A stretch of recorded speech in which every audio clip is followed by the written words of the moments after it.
ሰላም ፍትዋትን ክብራንን ኣመላ ዓለም ትርከቡ ናይ ቻናለይ ቤተሰብ በብዘለኹምዎ ሰላምኩም ብዝሕ ተረፍ ይበለለይ እንኳዕ ድማ ናብ ቻናለይ በሰላም መጻኹም ናይ ሎማዓንቲ ቪድዮ ዝኸውን ከዓኒ ከምቲ ልሙድ ዋጋ ወርቂ ክንደይ እንሆ ንዝብል ሓቢርና ክርኢና እስካዕ ቪድዮ ፍጻመ ንኽትከታተሉ በኣኽብሮት ይዕድም።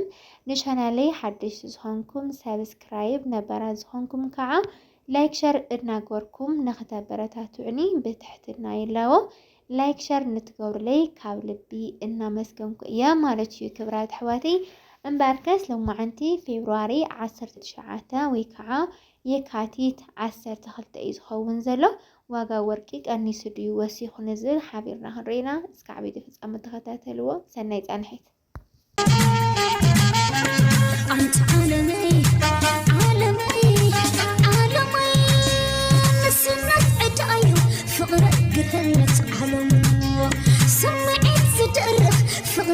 أنا قبيله لسه أنا زمان وش تخاي ترى حروفي تذكر إيش نتي بالله عالم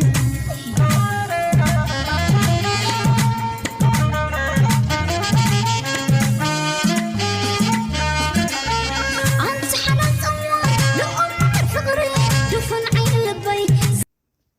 ደቂ ዓበይቲ ወይ ማዕረይ ተመሊስና ተራኺብና ኣለና ዋጋ ወርቂ ኢና ክንርኢ ማለት እዩ። ባይ ዘ ወይ ቅድሚ ናፍቲ ዋጋ ወርቂ ምሕላፊ ዋጋ ወርቂ ኣብ ዝሓዘ ግዜ ብጣዕሚ ቆንጆ እዩ እንሆ ማለት እዩና ሓደ ግዜ ብጣዕሚ ክባር ዝኾነሉ ኣሎ ሓደ ግዜ ከዓ ብጣዕሚ ከዓ ዝሓስረሉ ኣሎ ማለት ሓሲሩ ክብለኩም እሲ ካብቲ ብጣዕሚ ዘኽብርዎ ዘጋንዎ ማዓልተሲ ንእሽተን ቅንስ የብል እሞ ይረጋጋዐና ሽዑ ኢኹም ክትገዝኡ ዘለኩምና ካፍተን መዓልቲ ንሳተን ደሞ ናይ ሎማዓንቲ ዕለት እያ ብጣዕሚ ቆንጆ ዋጋ ሒዙ እንሂ ተረጋጊዑ እንሄና። ስለዚ ወርቂ ደሞ ኣኽሲሩ ስለዘየኽስር ገዚእኹም ንኸተቐምጡ ያው ቅርሺ ዘለኩም ማለት እየ ቅርሺ ባንኪ ተቐምጡ ብፍላይ ብዶላር ብዩሮ ብቻ ብናይ ውጪ ገንዘብ ተኸይኑ እሺ ክንዲ ወርቂ ኣይኽስብን ግን ደሓነይ ንብሎ ኣብ ውሽጢ ዓዲ ገንዘብ እንድሕር ኣልኢኩም ግን ኣብ ባንኪ ናይ ኣብይ ኣሕመድ መንገዲ መናገዲ ካብ ትገብርዎ ናይ ኣብይ ኣሕመድ መብልዒ ካብ ትገብርዎ ኣብ ኢትዮጵያ መፂኻ እውን ቅርሺ ካሽ የለይ። ስለዚ ዋጋ ወርቂ ቆንጆ ስለዝኒሆ ገዚእኹም ምቕማጥ ትኽእልኹም። ወርቂ ብጣዕሚ ዘዋፅእ ብጣዕሚ ወርቂ ገዚኡ ዝቐመጠ ሃፍታም እዩ። በቃ ኣለኒ ዝበሃል ሃፍቲ እንታይ እዩ ዝሕዚ ግዜ ወርቂ ኣበይ ከቐምጦ ተዘይልኩም ውሕስነት ቦታ እንድሕር ኣልኢኩም ብጣዕሚ ቆንጆ እዩ ገዚእኹም ኣቐምጡ። ወርቂ ኣይትኸብድ ኣይትሽከምዋ ምን ትብልዋ ንምቕማጥ እውን ቀላል እያ ሕበብልካ ተቐመጥ ነገር እያ እና ኪሳራ ስለዘይብሉ ዋጋ ወርቂ ቆንጆ እንሆ ገዚእኹም ኣቐምጡ ክብለኩም ይፈቱ። እዚ ያው ከም ሓሳብ እምበር ደቂ ዓበይቲ ወይ ካልእ ይኾነይ ማለት እየ እና ዋጋ ወርቂ ሎማዓንቲ ብ14 ካረንት ኢና ክንጅምሮ 14 ካረንት ብሎማዓንቲ ዕለት ብናይ ኢትዮጵያ ብሄራዊ ባንኪ ዝወፀ ዋጋ ንሓንቲ ግራም ወርቂ ማለት እዩ ብጣዕሚ ቆንጆ ዋጋ ሒዙ መፂ እንሆ ብ15,500 እዩ ዝኒሆ ማለት እዩ። ስለዚ ያው ወርቂ ከዓኒ ተረጋጊዑ እዩ ዝኒሆ ካብዚ ብታሕቲ ይቕንስ እዩ ማለት ዘይሕሰብ እዩ ግን ተረጋጊዑ ስለዝኒሆ ካብኡ ብላዕሊ በፂሑ ስለዝነበረ ያው ንምባል ዝኣክል እዩ። ካብኡ ብጣዕሚ ንፈትዎ ፅሩይ ወርቂ ለስላሳ ወርቂ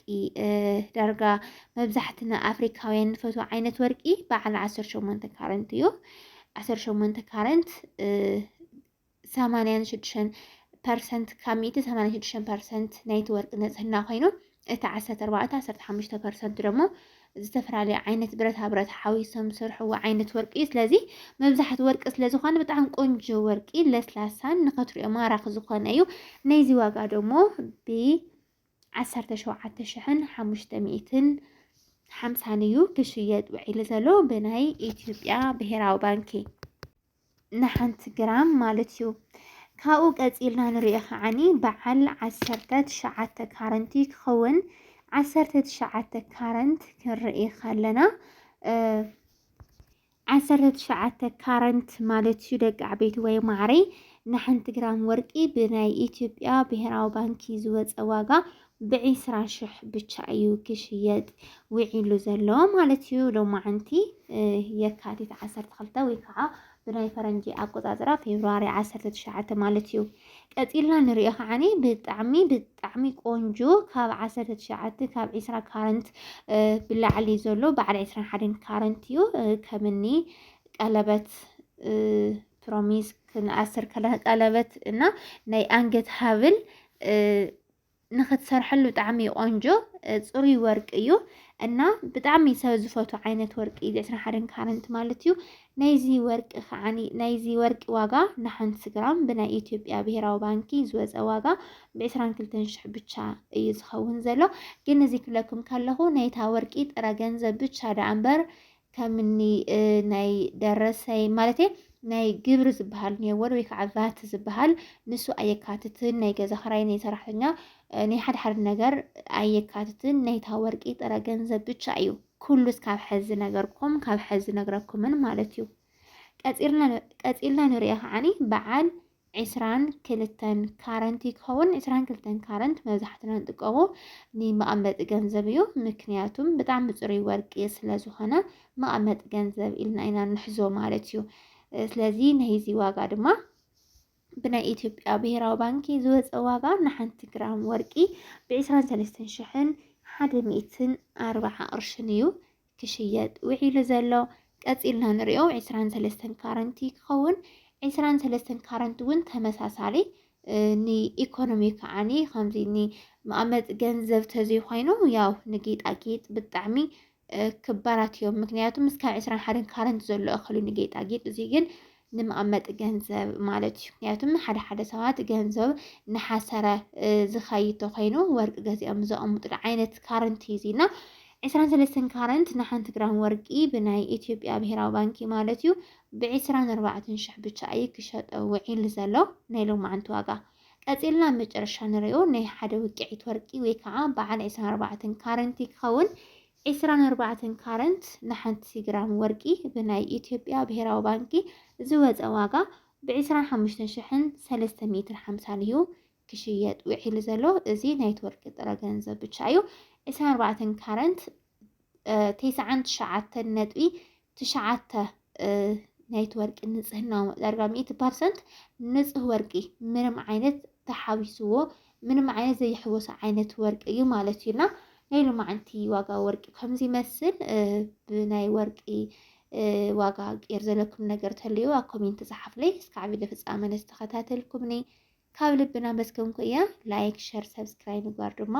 እትረስዑ ብጣዕሚ ዝፈትወኩምን ዘኽብረኩምን ደቂ ዓበይቲ ወይ ማዕረይ ሰሰናዩ ባይ ባይ أنت عالمي عالمي عالمي نسمت عدايو فقرك قتلت عالمي سمعت زدرخ فقرك اللي بقنا قبيل